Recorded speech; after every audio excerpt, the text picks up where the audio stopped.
of a man on the other end of the phone. He immediately apologized for crying. I don't know why men feel it's required to apologize for crying. Jesus cried, and he's pretty good company. John Wayne cried. Some of you relate to John Wayne a little better because you've seen all the movies.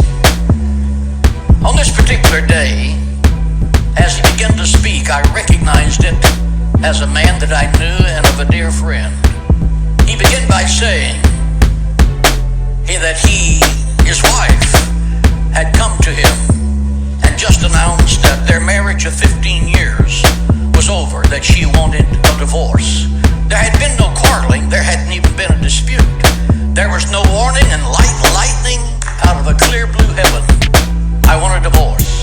He had been a faithful husband. He had provided handsomely for his children, which were the love of his life. His wife had just told him that she had been having an affair with a man in her office for 6 months and that she could no longer pretend. She said, I love him and he loves me. Of course, I want the children. We will be married, and as soon as possible, we will move to another state. It happened. She filed for divorce on the grounds of irreconcilable differences, which is modern-day terminology generally for adultery. The court gave her the 3 children and a handsome child support settlement. The father returned to an empty house full of memories. There were the places on the wall where his children's pictures used to be. There were empty closets. There was a rag doll on the floor.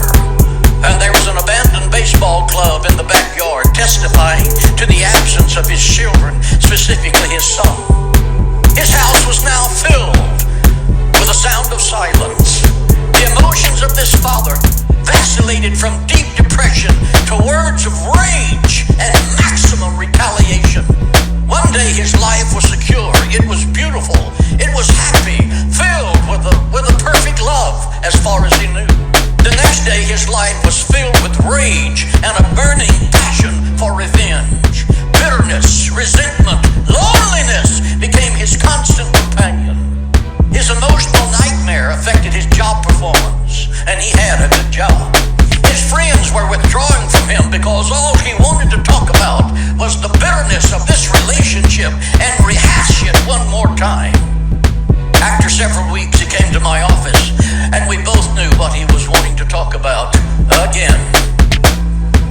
He sobbed through the gory details of his tragedy one more time, and he opened the door for forgiveness with this question. He said, Pastor, what can I do to go on living? Our eyes locked, and I spoke to him as directly as I possibly could. I said, for your emotional, physical, and spiritual survival, you're going to need to do something today that you have not considered doing throughout all of this marital crisis. And he said, what's that? And I mean, he was yelling. He was unhappy with me. I said, you must forgive your wife today totally and completely. He said, I don't feel like forgiving her or that scum bucket that she ran off with. I called him by name and I said, forgiveness is at first an act of your will. And following the obedience to the Word of God, peace will come and inner healing will become so complete that you will recapture your peace of mind. But if you don't forgive her, you're going to live in a prison that you've allowed her to build. She has the key, and you're not ever going to be free. That day he sobbed his way to complete forgiveness, and the healing process began. Peace began to replace that unspeakable pain.